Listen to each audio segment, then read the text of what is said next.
시청자 여러분, 안녕하십니까?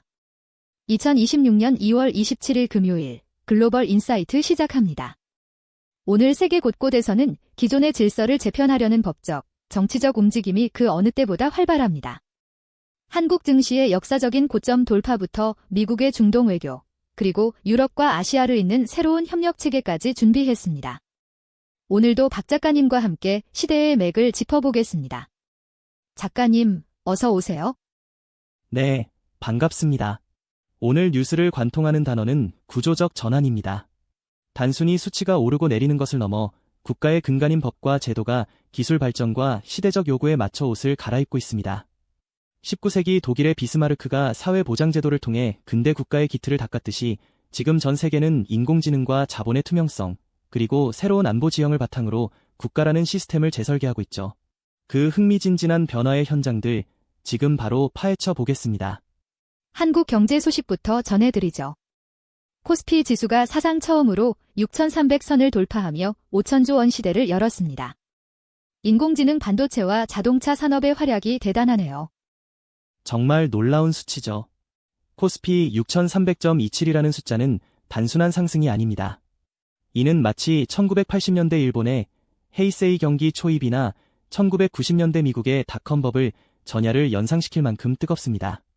삼성전자가 21만 8천 원, SK하이닉스가 109만 9천 원을 기록한 건 우리 경제의 엔진이 인공지능이라는 새로운 연료를 만났다는 뜻입니다.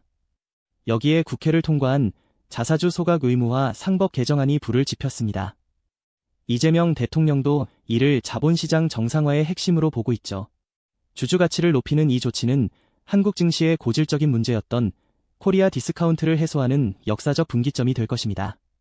정치권에서도 큰 변화가 있었습니다. 판사와 검사가 법을 왜곡하면 처벌하는 이른바 법왜곡죄가 국회 본회의를 통과했군요.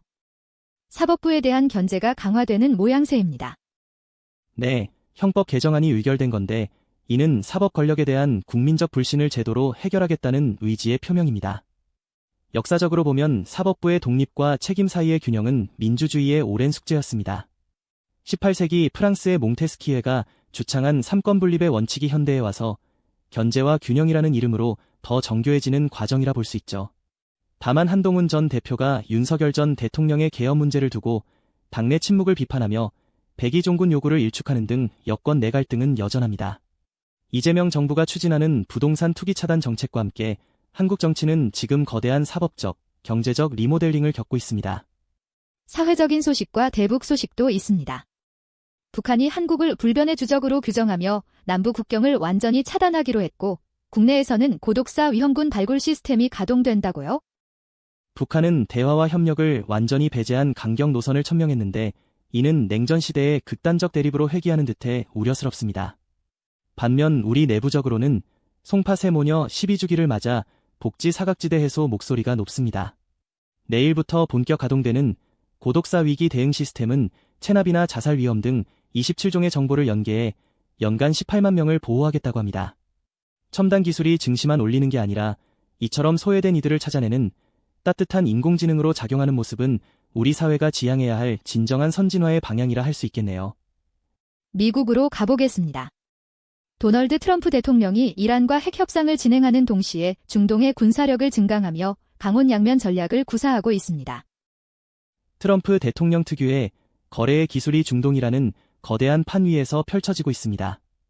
제네바에서 간접 협상을 하면서도 마르코 루비오 국무장관을 통해 탄도미사일 논의 거부를 강하게 압박하고 있죠. 이건 과거 1900년대 초반 테오도르 루스벨트 대통령의 말은 부드럽게 하되 커다란 채찍을 들고 다녀라라는 몽둥이 외교를 현대적으로 재해석한 것과 같습니다.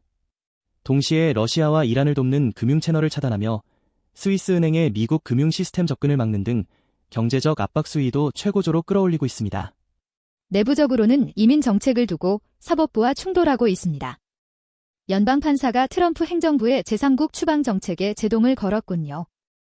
법원에서는 위법 판결이 나왔지만 트럼프 행정부는 이를 멈추려 하고 있습니다. 특히 지역법 집행기관을 추방 업무에 동원하는 287조지 프로그램을 확대하고 있는데 인종 프로파일링 논란이 뜨겁습니다. 마치 1920년대 미국의 이민 제한법 시대를 보는 듯한 긴장감이 흐르고 있죠. 게다가 일부 활동가들은 중국의 선거 개입 의혹을 빌미로 투표 방식에 대한 대통령의 권한을 강화하는 행정명령 초안까지 유포하고 있어 미국의 민주주의 시스템 자체가 거대한 시험대에 오른 상황입니다. 경제 지표는 나쁘지 않지만 엔비디아의 주가 폭락이 시장에 충격을 줬습니다. 기술주 중심의 시장에 변화가 생기는 걸까요? 엔비디아가 전년 봄 이후 최악의 하락세를 보인 건 인공지능 혁명에 대한 과도한 낙관론에 대한 경고음일 수 있습니다. 17세기 네덜란드의 튤립 투기나 2000년대 초반의 닷컴 버블처럼 혁신 기술이 시장을 지배할 때 나타나는 전형적인 변동성입니다.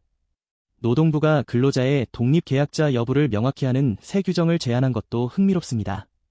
이는 긱경제 시대의 새로운 고용 표준을 세우려는 시도인데 자본과 노동의 관계를 재정의하려는 움직임이 경제 전반에서 감지되고 있습니다. 자연재해인 겨울폭풍 허난도로 인한 대규모 항공대란까지 겹치며 미국은 지금 정치, 경제, 자연 모두가 요동치는 시기를 지나고 있습니다. 중국은 독일과의 관계 개선에 박차를 가하고 있습니다.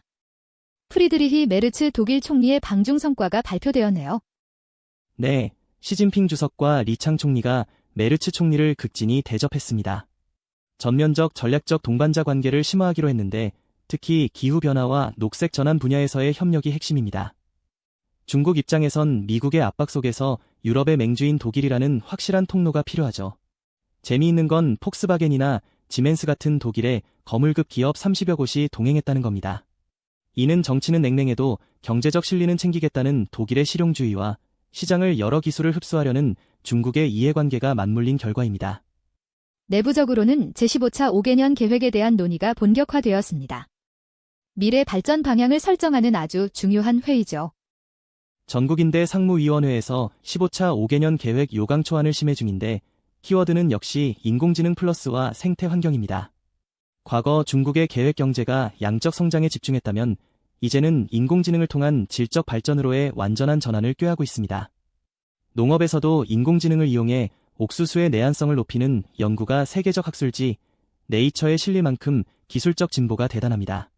기술로 식량 안보를 지키고 경제 성장을 이끌겠다는 이른바 과학기술 굴기의 정점을 향해 가고 있습니다. 일본은 경제적으로는 승승장구하고 있지만 인구 통계는 암울합니다. 출생아 수가 사상 최저치를 기록했네요. 니케이 평균 주가가 58,753엔을 넘어서며 연일 사상 최고치를 경신하는 축제 분위기 속에 작년 출생아 수가 70만 명 선에 턱걸이했다는 소식은 일본의 명암을 극명하게 보여줍니다. 합계 출산율 1.15는 국가 유지가 불가능한 수준이죠. 이는 19세기 말 일본이 근대화를 이룬 이후 가장 심각한 인구학적 위기입니다. 돈은 넘치는데 사람은 줄어드는 이른바 풍요 속의 소멸이 진행 중인 겁니다. 그래서인지 정부 차원의 대규모 세제 개편 논의가 시작되었습니다. 사회보장국민회의가 찻발을 뗐죠? 네, 고이치 총리가 주재하는 회의에서 소비세 감면과 급부형 세액 공제 등 파격적인 카드를 만지작거리고 있습니다. 인구 위기를 돌파하기 위해 국가가 가진 세금 시스템을 통째로 뜯어고치겠다는 겁니다. 안보 측면에서도 일본판 시피우스라 불리는 투자심사위원회를 신설해 핵심 기술 유출을 막으려 합니다. 일본은 지금 인구가 줄어드는 국력을 기술 안보와 공격적인 세제 개편으로 메우려는 아주 절박한 수비와 공격을 동시에 진행하고 있는 셈입니다. 인도는 나렌드라 모디 총리의 행보가 눈에 띕니다. 이스라엘을 방문해 특별한 파트너십을 맺었군요. 모디 총리와 네타냐후 총리가 만나 양국 관계를 특별 전략적 파트너십으로 격상했습니다. 인도의 결제 시스템인 UPI를 이스라엘에서 사용하기로 하고 인공지능과 양자기술 같은 핵심 광물 파트너십도 체결했습니다. 인도는 이제 단순한 신흥국이 아닙니다. 이스라엘의 첨단 기술과 인도의 거대한 시장, 노동력이 결합하는 거죠. 2026 회계연도에 7% 안팎의 고성장이 예상된다는 보고서가 괜히 나오는 게 아닙니다. 하지만 교육과 사회 갈등 문제는 여전히 과제로 보입니다. 대법원이 교과서 배포를 금지하는 이례적인 명령을 내렸네요. 사법부의 부패를 다룬 교과서 내용을 사법부에 대한 음모로 규정하고 즉각 압류를 명령했습니다. 인도의 민주주의와 사법권이 얼마나 민감한 지점에 있는지 보여주는 사례죠. 하지만 경제적으로는 내년 평균 급여가 9.1% 인상될 것으로 보여 대중들의 기대감은 매우 높습니다. 모디 정부는 단결과 신뢰라는 캠페인을 통해 이런 내부 갈등을 봉합하고 경제 성장의 동력으로 전환하려 애쓰고 있습니다. 독일은 에너지 정책에서 큰 유턴을 결정했습니다. 이전 정부의 난방법을 철회하고 가스 난방을 다시 허용하기로 했네요. 메르츠 총리가 이끄는 연립정부가 현실적인 타협안을 낸 겁니다. 재생에너지 65% 요구사항이 경제적 부담이 크다는 여론을 수용한 거죠. 이는 1970년대 오일 쇼크 이후 각국이 에너지 정책을 유연하게 조정했던 역사적 사례들을 연상시킵니다. 이상적인 환경 정책도 중요하지만 당장 시민들의 겨울나기와 산업 경쟁력이 우선이라는 실용주의적 보수주의의 귀환이라 볼 수 있습니다. 사회 정책에서는 공정한 임금을 강조하는 법안이 통과되었습니다. 단체 교섭 충실법은 어떤 의미인가요? 공공계약을 맺는 기업은 반드시 적정 수준의 임금을 지급해야 한다는 법입니다. 오늘이 마침 독일의 동일 임금의 날인데 성별 임금 격차를 줄이고 공정한 노동 환경을 만들겠다는 의지입니다. 독일은 지금 에너지와 노동이라는 경제의 두 축에서 현실적 대안과 사회적 공정이라는 두 마리 토끼를 잡으려 노력 중입니다. 범죄자를 아프가니스탄으로 추방하며 치안을 강화하는 모습 역시 이런 실용적인 국정 운영의 일환으로 풀이됩니다. 짧은 글로벌 소식들 모아보겠습니다. 캐나다는 인구 증가율이 0%를 기록할 전망이라고요? 네, 비영주권자 입국 축소 정책 때문인데 노동력 확보와 주거 문제 사이에서 캐나다 정부가 고심한 흔적입니다. 반면 경제적으로는 은행들이 기대 이상의 실적을 냈고 마크 카니 총리는 인도와의 관계 회복을 위해 직접 비행기에 몸을 실었습니다. 무역 다변화만이 살 길이라는 거죠. 러시아는 푸틴 대통령이 직접 인공지능위원회를 설립하며 기술 전쟁에 뛰어들었네요. 전장에서는 160대가 넘는 드론을 요격하며 전쟁의 긴장이 이어지고 있지만 내부적으로는 인공지능을 국가 정책의 핵심으로 삼았습니다. 중앙은행은 경제 과열이 곧 끝날 거라며 인플레이션 잡기에 총력을 다하고 있죠.